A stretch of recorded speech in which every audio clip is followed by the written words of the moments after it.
programa Tema Jurídico de hoje vai conversar com estudantes do curso de Direito da Facisa que tiveram artigos apresentados em vários congressos nacionais. Entre os assuntos que serão debatidos, os direitos e deveres das mulheres, a partir de um estudo realizado na Associação de Riacho Fundo, na cidade de Esperança, a questão do Tribunal Penal Internacional e a importância dos movimentos sociais sob a perspectiva jurídica e dos direitos da mulher. O Tema Jurídico está começando.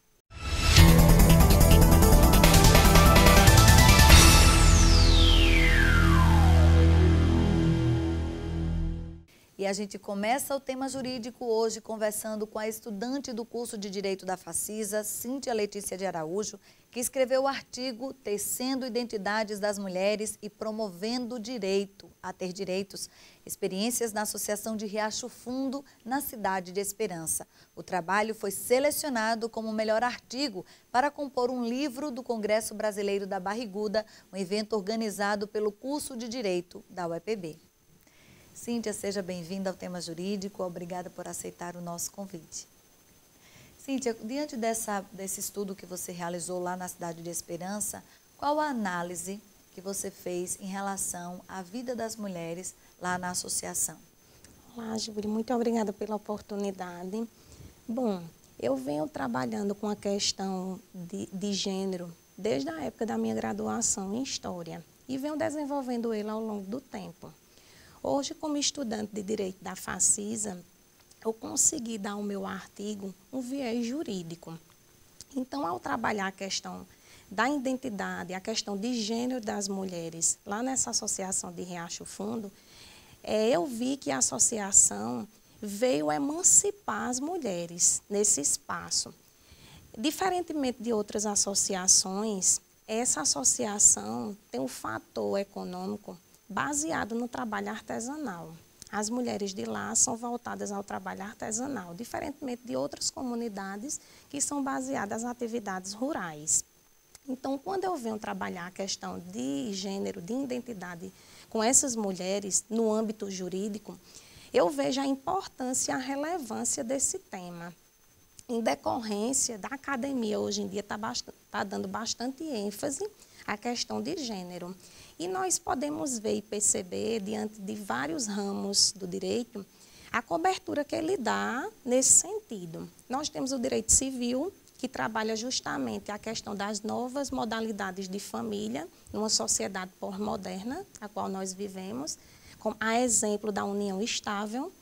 Nós temos também a questão do direito penal, que dá cobertura à mulher nas questões de proteção à violência intrafamiliar. Que é muito importante hoje em dia, né? Exatamente. E nós temos também a questão do direito do trabalho, que vem abarcar, que vem proteger essas mulheres em relação às jornadas assumidas por ela diante da nossa sociedade, né? As diferentes jornadas que foram ocupadas por essas mulheres em decorrência da sua emancipação no espaço público.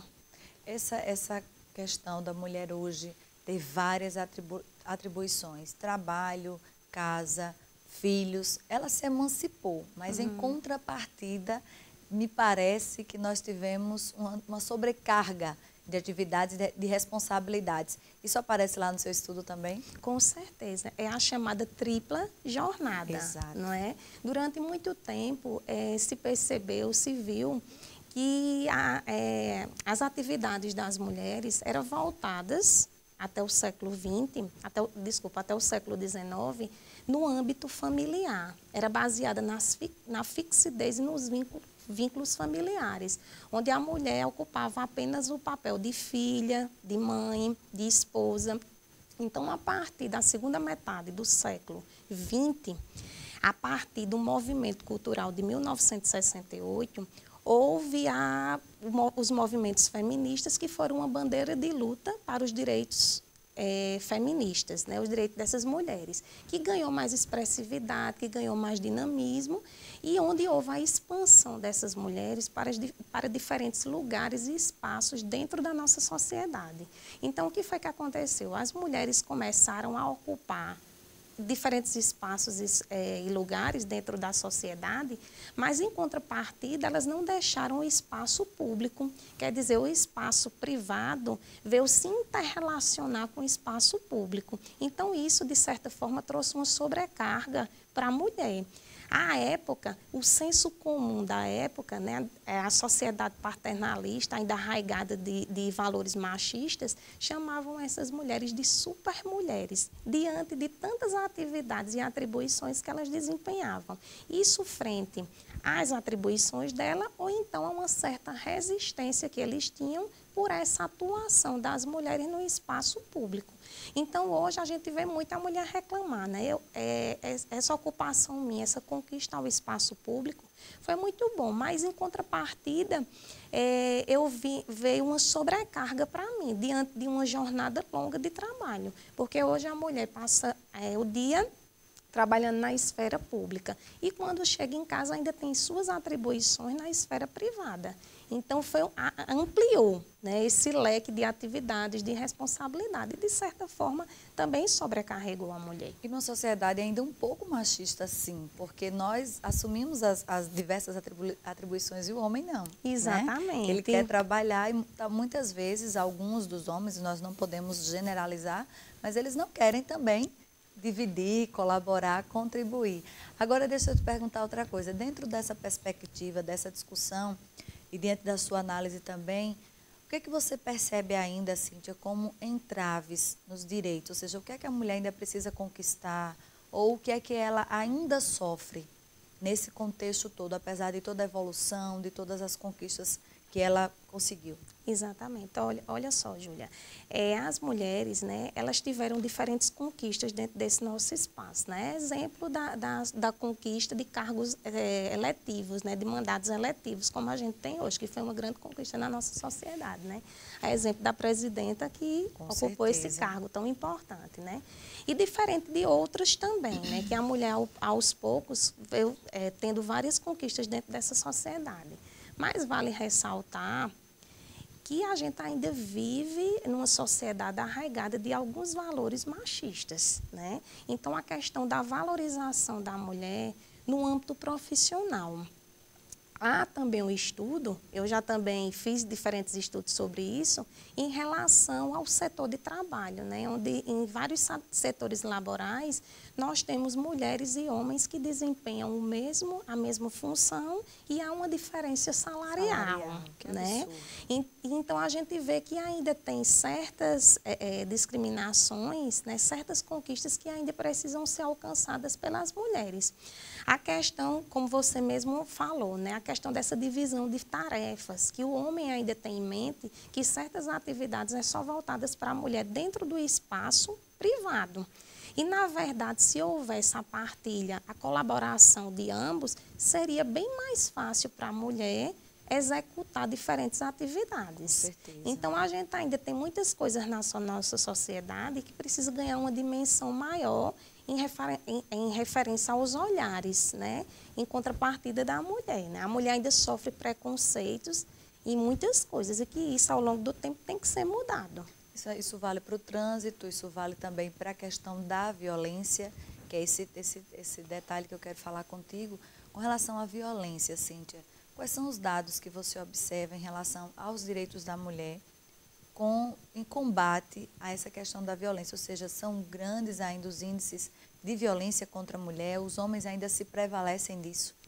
Sim, Júlia, se prevalece. E o que eu percebo também é a questão ainda da proteção da mulher em relação ao companheiro, né? De não querer denunciar, né? Aquela questão ainda de não gostar, de denunciar e depois querer tirar a denúncia, né? Então, há muito essa questão ainda, dessa proteção. Isso dificulta também o trabalho dos advogados, dos promotores, dos delegados. Com certeza, né? Essa superproteção, às vezes por vergonha, às vezes por gostar do companheiro, né? E não querer que ele sofra alguma forma de opressão.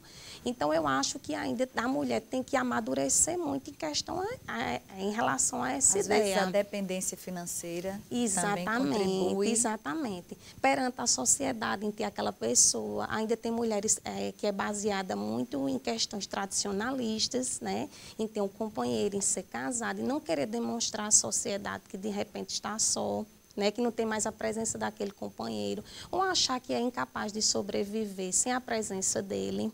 Então, há muito essa proteção em relação a isso, e dificulta muito, né, esse trabalho. Eu acho que ela deveria repensar muito, tem muitas mulheres que deveriam repensar em relação a esse aspecto. Tá ok, Cíntia, nós agradecemos a sua participação, parabenizamos pelo excelente trabalho, pelo estudo e muito boa sorte aí na carreira. Tá bom, muito obrigada, Júlia, pela oportunidade.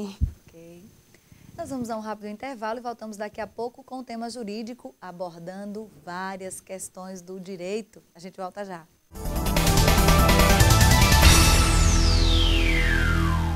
E nós voltamos ao programa Tema Jurídico e agora a gente conversa com o estudante Delane Silva da Mata, que apresentou um trabalho no Encontro Nacional do Comped na Universidade Federal de Santa Catarina. A pesquisa contou com a participação dos professores Félix Araújo Neto, Milena Barbosa de Melo e das estudantes Wanda Helena Mendes Muniz Falcão e Larise Pachu Lima. Seja bem-vindo, Delane. Obrigada por aceitar o nosso convite. Com relação a esse estudo do Tribunal Penal Internacional, o que é o TPI? Obrigado pelo convite. O TPI é um tribunal internacional responsável por julgar os crimes considerados os maiores violadores dos direitos humanos. E esses crimes estão tipificados no Estatuto de Roma, que é de 1998, que regula a jurisdição universal e independente do Tribunal Internacional Penal. Se encarrega o Tribunal Penal Internacional, ou TPI, a exercer a persecução criminal internacional. Esse sistema de busca e averiguação de ocorrências de crime contra os direitos humanos em âmbito internacional e que tenha uma repercussão perante a comunidade internacional de repúdio e repressão. Então, diante dessa ocorrência desses crimes tipificados no Estatuto de Roma, como, por exemplo, crimes de genocídio e contra a humanidade, o Tribunal Internacional tem essa possibilidade de atuar, observando alguns requisitos de admissibilidade para julgamento e processamento previstos no Estatuto de Roma. E no estudo, vocês fazem uma análise específica de algum caso voltado aos direitos humanos? Fazemos sim. O nosso trabalho é justamente para fazer análise do líder coreano, Kim, que está sendo considerado pela ONU, mediante a emissão de relatório pelo Conselho de Direitos Humanos da ONU, como violador dos direitos humanos pela ocorrência de várias atitudes e condutas criminosas ocorrendo na Coreia do Norte. Então, fazemos análise específica desse caso, trazendo a discussão para a questão da cooperação internacional, de fazer o julgamento, trazer para o julgamento e processamento de um indivíduo perante o Tribunal Penal Internacional, sendo que ele não seja parte ou signatário do Estatuto de Roma, que esse é um dos requisitos de admissibilidade. Mas, porém, há precedentes de julgamentos, por exemplo, no caso do líder do Sudão, que não era signatário, o Estado não era parte do Estatuto de Roma, não era signatário, mas foi julgado pelo Tribunal Penal Internacional. Então, no caso do líder coreano, o principal escopo do trabalho é justamente analisar a eficácia da cooperação internacional para julgar, imputando a responsabilidade criminal internacional por crimes violadores de direitos humanos a um indivíduo que pertence a um Estado que não é parte do Estatuto de Roma, ou não signatário. Como é que fica o princípio da responsabilidade penal nesses casos, no caso dessas pessoas que cometem esses tipos de crimes, como esses líderes que você acabou de citar? O Tribunal Penal Internacional, ele se constitui de uma base principiológica jurídica. E um dos princípios que se baseiam a atuação do TPI é justamente o princípio da responsabilidade criminal pessoal. E existem outros também.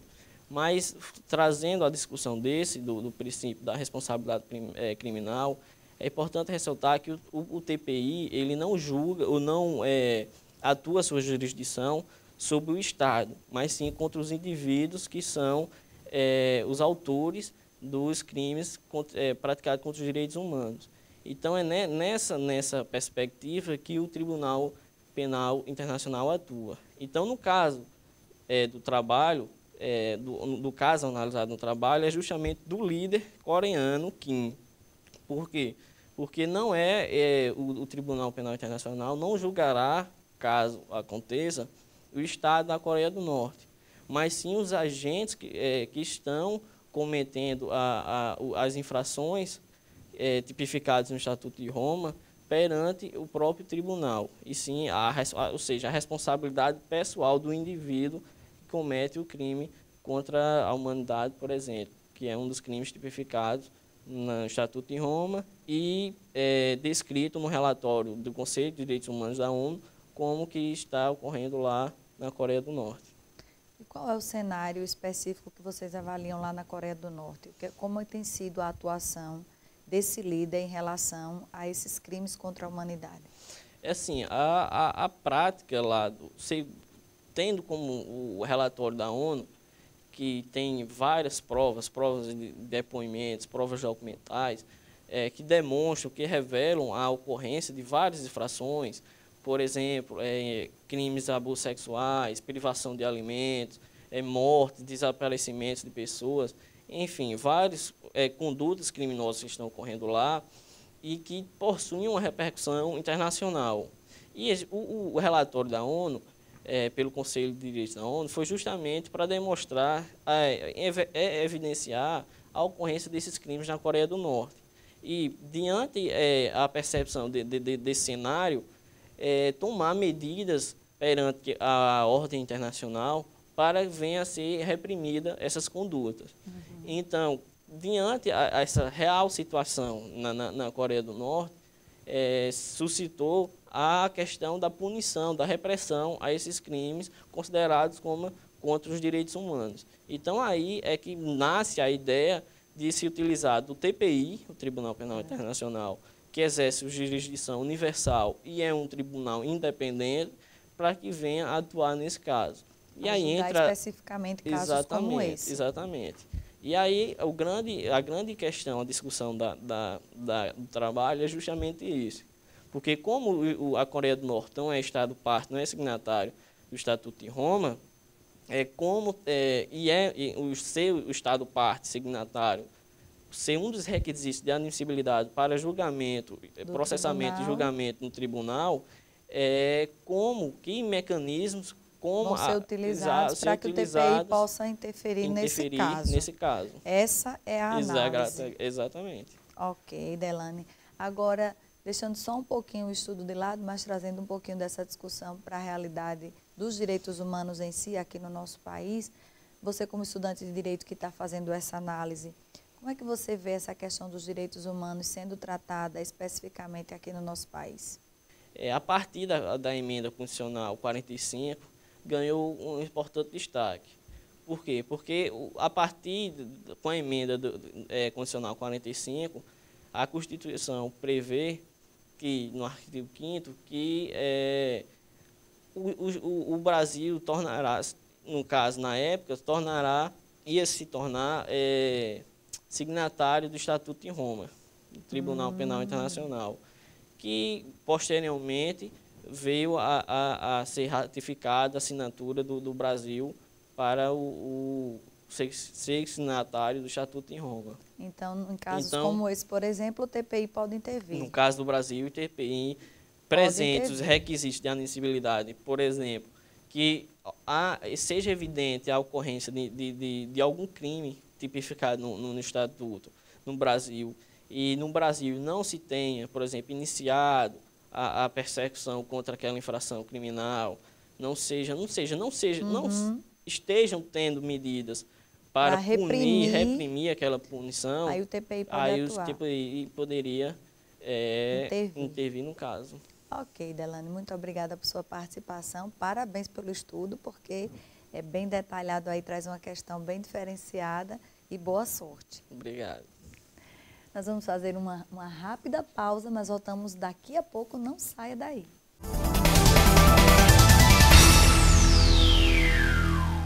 Chegamos ao último bloco do programa Tema Jurídico e agora vamos conversar com a estudante Maria Olívia Silva Jardelino, do 5º período do curso de Direito da Facisa, que realizou uma pesquisa sobre os movimentos sociais e a perspectiva jurídica dos direitos da mulher. Seja bem-vinda, Olívia, obrigada por aceitar o nosso convite. Diante dessa análise, como você vê a interferência dos movimentos sociais justamente nessa conquista dos direitos da mulher? Então, no meu trabalho, eu primeiramente comecei a falar um pouco de como as mulheres elas conseguiram o seu direito de votar a partir dos movimentos sociais que elas realizavam. Quando a Constituição começou a ser elaborada, elas começaram a se questionar por que essas leis que iriam ser feitas seriam aplicadas a elas, se elas não poderiam ter a devida participação na sua elaboração. Então, o movimento começou com um pequeno grupo de mulheres que sempre faziam uma pressão ao Estado para que elas tivessem esse direito de votar e participar de cargos públicos. E esse movimento foi crescendo, foi comovendo as outras mulheres em outros estados. E até que em 1932 foi assinada a Constituição Provisória por Getúlio Vargas e ele inseriu um artigo que dizia que apenas pessoas maiores de 21 anos poderiam votar, só que ele não fez distinção de sexo. Então, a partir daí, a mulher viu que tinha um poder para alterar leis, para ir em busca dos seus direitos a partir de movimentos sociais. E esses efeitos, esses benefícios desse movimento são repercutidos até hoje. A mulher ela conseguiu mais espaço no âmbito trabalhista e agora a gente pode ver um maior destaque no que cerne a violência que ela sofre. Qual o principal desafio da mulher nesse século, nesse momento ainda, para vencer algumas questões que ainda se colocam diante dela? Bem, eu acho que a mulher ela deve parar de sentir medo de ir até a esfera policial e denunciar o seu companheiro, o seu agressor. Deve parar de achar que ele vai mudar o seu comportamento, porque se ele é desse modo, desde o início da relação, se ele bate nela porque ele é ciumento, se a ameaça porque ela está com medo e vai dormir na casa da mãe, por exemplo, ela deve parar de sentir esse medo e denunciá-lo. E pegar como exemplo a própria Maria da Penha, porque a gente sabe que a lei está aí, a gente sabe que existe a pessoa dela, mas a gente não sabe a história dela. Maria da Penha foi uma mulher que ela foi ameaçada e agredida pelo marido durante diversos anos do seu casamento e sofreu 2 tentativas de homicídio por ele. A primeira, ela levou um tiro nas costas dele, que a deixou paraplégica, e a segunda, ela foi eletrocutada por ele. E, em decorrência a isso, ela tinha muito medo de denunciá-lo, de ir até a esfera policial buscar ajuda, porque ele fazia constantes ameaças a ela. Até que ela teve essa coragem e conseguiu denunciar o Brasil pela omissão estatal. E o Brasil, devido a isso, ele teve que pagar algumas penas.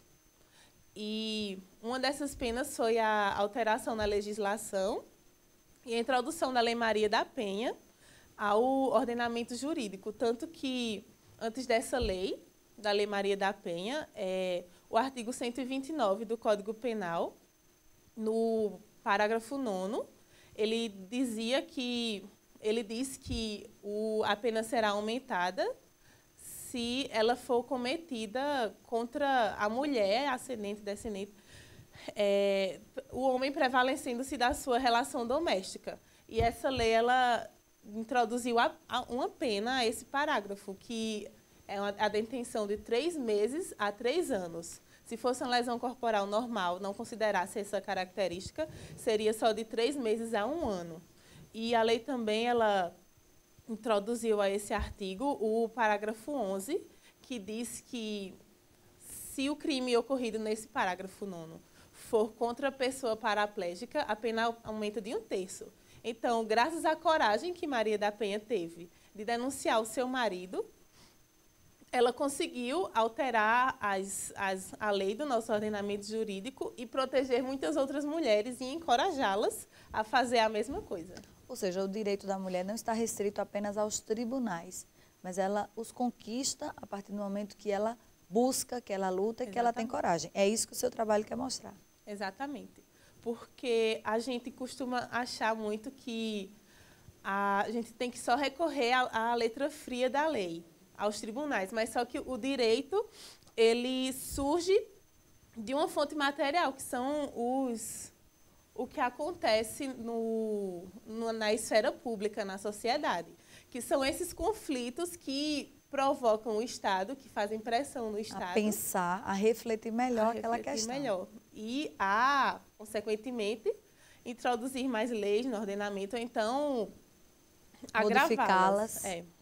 Ok, muito obrigada por sua participação, Olívia. Parabéns pelo trabalho e por essa discussão tão pertinente. Obrigada. Boa sorte. Obrigada. Obrigada a você também pela sua audiência aqui na TV Itararé e no nosso canal no YouTube.